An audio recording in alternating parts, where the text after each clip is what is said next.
Saya diberitahu ahli hukum itu Komdiki tidak berhak. Jadi yang berhak itu si tadi, nah itu baru akan dibawa ke pengadilan. Dan di pengadilan saya akan yakin sekali tunjukkan. Ya. Bisa minta beberapa dokter spesialis apakah betul dia itu gay atau bukan. Hola bestinya kata Ani. Besti, video Amin Rais yang menyentil Presiden Prabowo dan Seskap Teddy Indra Wijaya kini berujung ancaman pidana. Pihak Partai Umat sebut ini bentuk cinta. Namun pemerintah tegas menyatakan ini adalah hoax. Ketua Umum Partai Umat Ridho Rahmadi membela bahwa kritikan tersebut adalah representasi kegelisahan publik sekaligus bentuk kepedulian terhadap sahabat lamanya Prabowo Subianto. Namun narasi ini dibantah keras oleh Menteri Komunikasi dan Digital Mutia Hafid. Mutia menilai kalau konten tersebut tidak berdasarkan fakta dan berpotensi memecah belah bangsa. Ini adalah bentuk kepedulian dan kecintaan beliau terhadap negeri ini dan juga terhadap Pak Prabowo sebagai sahabat lamanya. Rekam jejak kritis dan keberanian beliau sudah kita saksikan bersama sejak zaman Orde Baru. Dan yang ketiga, kami mendengar ada pihak yang akan menempuh jalur hukum. Prinsipnya itu adalah hak konstitusional, kami tidak berhak untuk membatasi. Tapi jangan sampai hukum dijadikan alat pukul politik yang tebang pilih sesuai dengan selera kekuasaan. Dalam statement dari Komdiki jelas bahwa kita akan melakukan langkah-langkah sesuai dengan tugas Komdiki yang diamanatkan di Undang-Undang ITE. Kita menemukan hoax dan juga ujaran kebencian. Apa langkah-langkah dan kewenangan Komdiki, teman-teman bisa cek sendiri ya. Jadi salah satunya adalah melakukan take down. Jadi melakukan take down itu adalah juga bagian dari proses langkah hukum yang memang menjadi kewenangan Komdiki. Menanggapi ancaman hukuman tersebut, Amin Rais justru melontarkan pernyataan yang semakin provokatif. Ia mempertanyakan kewenangan Komdiki dalam memproses kasus ini dan menantang Seskap Teddy untuk membuktikan tuduhannya di pengadilan. Dan disebut Amin mengenai videonya yang membahas Teddy baru-baru ini, Amin pun menyinggung tentang demokrasi kebebasan berpendapat. Terlebih, ia pun bahkan sempat meminta untuk dibawakan dokter spesialis guna membuktikan statementnya. Karena menurutnya dalam video yang kini ramai terkait Teddy, ia telah mendapatkan dari beberapa sumber. Saya pertama yakin demokrasi itu dengan baik kalau kebebasan menguat pendapat yang dijamin Undang-Undang Dasar kita itu tidak dibatasi, tidak diberangus.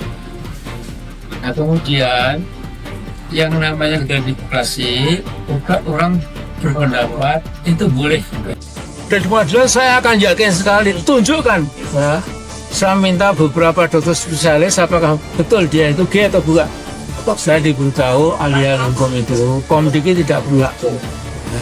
Jadi yang berhak itu si tadi, nah itu baru akan dibawa ke pengadilan.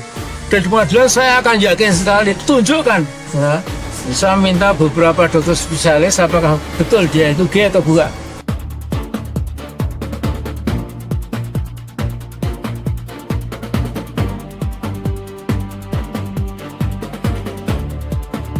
Polemik video Amin terkait Mayor Teddy yang viral disebut praktisi hukum Farhad Abbas ternyata sudah banyak membuat Amin mendapatkan belasan laporan. Ia pun meminta agar Teddy membuat laporan terhadap Amin. Bahkan ia pun mengecam apa yang dilakukan Amin yang dinilai tak pantas karena dianggap Farhad dalam wawancaranya bersama awak media seperti ujaran kebencian dan juga penghinaan terhadap kepala negara. Bahkan menurut Farhad yang disampaikan Amin Rais diduga bisa mengadu domba. Terkait dengan konferensi pers yang dilakukan oleh Amin Rais ya, yang saya katakan ini adalah suatu bentuk penghinaan ya, ujaran kebencian terhadap Kepala Negara Republik Indonesia dan Sekretaris Kabinet Republik Indonesia. Sesuatu kalimat-kalimat yang tidak sepantasnya ketika seorang yang dianggap negarawan ya, tokoh politik senior kemudian menyatakan hal-hal yang sifatnya kalimat-kalimat seperti gay dan dibandingkan dengan kaum Nabi Lut. Ya, di sini saya mengatakan bahwa orang-orang seperti Amin Rais itu tidak bisa dibiarkan gitu. Dia tidak boleh mengklarifikasi seolah-olah mengatakan bahwa nanti di pengadilan dia akan menggantikan jaksa. Bagaimana kalau sebaliknya ada AR misalnya, saya katakan dia itu sinting atau sarap atau gila. Nah, silakan laporkan saya, nanti kita ngomong di pengadilan, saya akan datangkan ahli yang mengatakan dia sakit jiwa. Itu kan suatu hal yang tetap akan melukai perasaan orang siapa saja. Karena tata krama bangsa Indonesia baik secara demokrasi, politis, pendidikan, di bidang apa saja, secara kultur masyarakat mana saya tidak membiasakan kalimat-kalimat yang sifatnya propaganda, menghina, merendahkan martabat manusia gitu. Cara kritisnya ini memang adu domba. Kalau sudah membawa ujaran kegaduhan dengan membawa agama dan kaum Nabi Lut, ini bisa mengakibatkan kerusuhan, kegaduhan di negara ini, baik yang pendukung maupun yang terhasut dengan bujukan hasutan tersebut. Nuansa gosip infotainment yang disampaikan oleh Amin Rais ini memperkeruh suasana saat ini, sehingga banyaknya laporan-laporan. Sudah ada yang hari ini di Barreskrim melaporkan kurang lebih 14 laporan. Saya ada komunikasi dengan Pak Teddy. Saya menyampaikan hal tersebut perlunya klarifikasi. Bahkan perlunya membuat laporan polisi terhadap Pak Amin Rais. Nah, memang dalam pasal pencemarannya perlu atau hanya yang dirugikan yang bisa membuat laporan polisi. Tapi kalau Pak Teddy memberi surat tugas kepada LSM Hajar, itu pun bisa, tidak harus Pak Teddy datang. Upaya jalur hukum untuk menghadapi partai umat yang menyerang pemerintah saat ini gitu. Dengan isu-isu yang bukan tidak masuk akal, tapi isu-isu nakal, isu-isu liar dan sangat jahat. Sulit menemui presiden melalui Teddy yang mengatur jadwal, diduga Farhad menjadi unsur Amin Rais jadi menjelekan Mayor Teddy dengan videonya yang kini ramai. Menanggapi apa yang disampaikan Amin terkait sumber yang ia dapatkan ketika akhirnya berani berbicara tentang Mayor Teddy di publik pun jadi dipertanyakan oleh Budius relawan Prabowo Gibran. Sementara itu pihak Teddy yang bisa melaporkan hingga saat ini menurut Farhad telah diminta untuk di-hold karena lebih mementingkan tugas negara yang masih banyak yang harus diselesaikan daripada laporan tersebut. Menurut keterangan dari perwira yang jaga, untuk sementara kita di hold dulu kasusnya Pak Teddy, karena mereka komunikasi ke Pak Teddy ya, dan sekretaris negara ya, karena saya melihat dapat informasi dari para pendukung Pak Prabowo dan Gibran bahwa Pak Teddy tidak akan terpengaruh dengan kasus gosip murahan ini, sehingga lebih memilih untuk tidak membuat laporan gitu, hanya untuk memancing, dan ini memang dijadikan sebagai ajang politik untuk memperburuk citra daripada kepemimpinan pemerintahan saat ini. Bagi saya mereka adalah orang-orang yang luar biasa, bukan seperti masyarakat biasanya.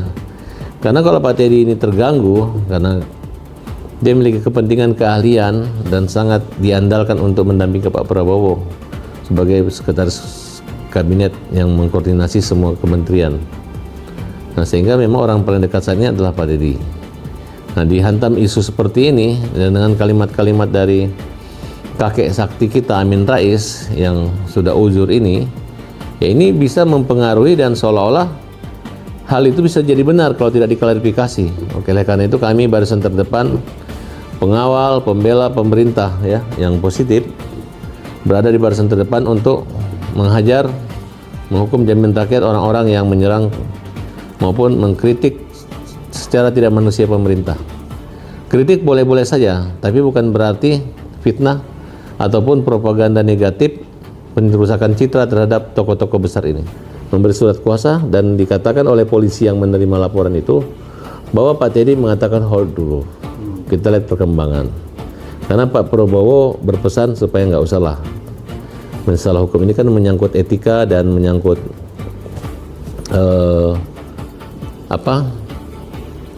masih banyak urusan negara yang harus diselesaikan. Masih banyak urusan negara yang harus lebih difokuskan, bukan laporan terhadap Teddy gitu. Mungkin melihat Pak Prabowo susah ditemui, sehingga orang yang paling dekat dan dianggap menghalangi pertemuan itu adalah Pak Teddy.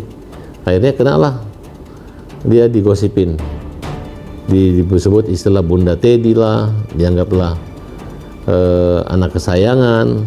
Segera membuat klarifikasi apa tujuan dan maksud dengan menyampaikan bahwa ada kutipan yang saya pikir itu sangat tendensius, bahwa dalam penglihatannya, nah penglihatannya Amin Rais itu apakah penglihatan karena dia benar melihat sendiri, atau dia melihat video atau foto yang terkait dengan tudingannya itu, ya, atau dia hanya mendengar cerita dari orang per orang, ya, yang dia tidak punya validasinya, sehingga dia harus bisa menjelaskan apa yang dia maksud adanya hubungan interpersonal antara Pak Presiden dengan Pak Seskap Teddy Indrawijaya yang menurut dia sudah tidak wajar alias offside.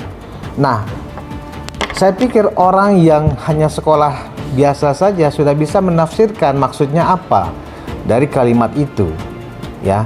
Dan semakin jelas lagi maksudnya, itu jelas-jelas adalah pencemaran nama baik dan menyerang pribadi, ya, menyerang pribadi dan merusak harkat martabat, ya, dari orang-orang yang disebutkan oleh Pak Amin Rais itu.